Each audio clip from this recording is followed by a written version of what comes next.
जब तुम लोगों को इतनी प्रॉब्लम होती है ये सब काम करने में तो क्यों करते हो? घर पे क्यों नहीं बैठे रहते? जी मैम, आप मुझे कह रहे हो? तुझसे ही कह रही हूँ। और कौन दिखाई दे रहा है तुझे यहाँ? खैर ये सब छोड़, मेरी गाड़ी भी थोड़ी सी गंदी हुई है, उसको भी साफ कर दे चल। मैम पहले मैं कार वॉश कर दूं, फिर आपकी कर दूंगी। मैंने बोला ना तुझे, पहले मेरी गाड़ी साफ करते बाद में कर लियो ये सब। चल।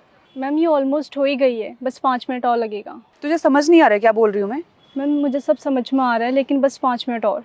5 मिनट? 5 मिनट मैं वेट करूँ तेरा? ये ले, ये 100 रुपये पकड़ और मेरी गाड़ी साफ कर दे। मुझे ना बहुत अच्छे से पता था कि तुम जैसे लोग कितने में बिक जाते हो। अब क्या है ये सब? मैम मैं फेंके हुए पैसे नहीं उठाती, और मेरी कार वॉश के 100 रुपये हुए, ना कि 200 रुपये। अरे तो टिप समझ के रख लेना, और हाँ अच्छे से खर्च करियो ये भी। पकड़। Thank you so much ma'am, अगर आप चाहती तो मुझे रिस्पेक्ट से भी दे सकती थी। ओह, तो अब तुम जैसे लोग मुझे बताओगे कि मुझे कैसे बात करनी चाहिए कैसे बात नहीं करनी चाहिए। तू ऐसे नहीं मानेगी ना। चुप, तुझे तो अभी मैं बताती हूँ। ये क्या हो रहा है? मम्मा आपको पता है इसने हमारी गाड़ी कितनी गंदी करी हुई थी? कांता तुम?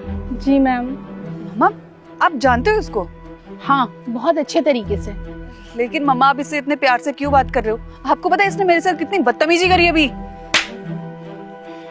मम्मा आपने इसकी वजह से मुझे थप्पड़ मारा। हाँ, क्योंकि तुम्हें बात करने की बिल्कुल भी तमीज नहीं है। यही संस्कार है तुम्हारे? तुम जानती भी हो ये कौन है? इसने कितने बच्चों की जान बचाई है?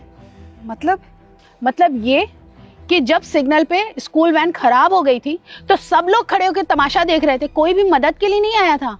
लेकिन इस लड़की ने अपनी जान पर खेल करके वैन में से एक एक बच्चे को बाहर निकाला और सारे बच्चों की जान बचाई, और शायद उसी में इसके हाथ में चोट लग गई थी। मैम बच्चों को बचाते वक्त वैन की रॉड मेरे हाथ में गिर गई थी, उसी कारण मेरा हाथ कट गया। शाबाश बेटा, मैं तुमसे उस दिन भी बात करना चाहती थी लेकिन नहीं कर पाई। लेकिन तुम्हारी ये सब हालत कैसे हो गई?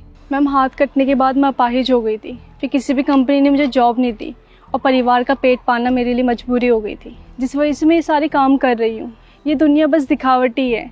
पढ़ा लिखा होने के बाद भी मुझे अपनी काबिलियत दिखाने का मौका ही नहीं मिला। आपकी बेटी ऐसे तो रोज़ यहाँ पे आते हैं जो हम जैसों को धरती पर बोझ समझते हैं, लेकिन अब तो आदत सी हो गई है। बेटा, मैं अपनी बेटी की तरफ से तुमसे माफी मांगती हूँ। पर मम्मा ये सब तो इनका काम है ना। ये सब इन लोगों का काम है, और तुम्हारा काम क्या है? एसी कमरे में आराम करना, फोन पर बात करना, क्योंकि तुम्हारी जरूरत है तो तुम्हारे माँ बाप पूरी कर देते हैं ना। और तुम्हें तो लव मैरिज करनी है बस। पर मम्मा इन सब से उसका क्या मतलब? ये बाल्टी उठाओ और जितनी भी गाड़ियां हैं ना सबको साफ करो। मम्मा आप ये क्या बोल रहे हो? मैं क्यों साफ करूंगी? तुम्हें अपने मनपसंद लड़के से शादी करनी है ना, चलो करो।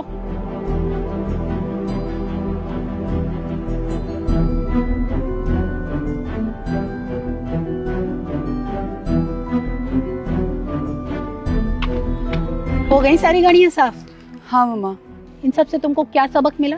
सबक मतलब?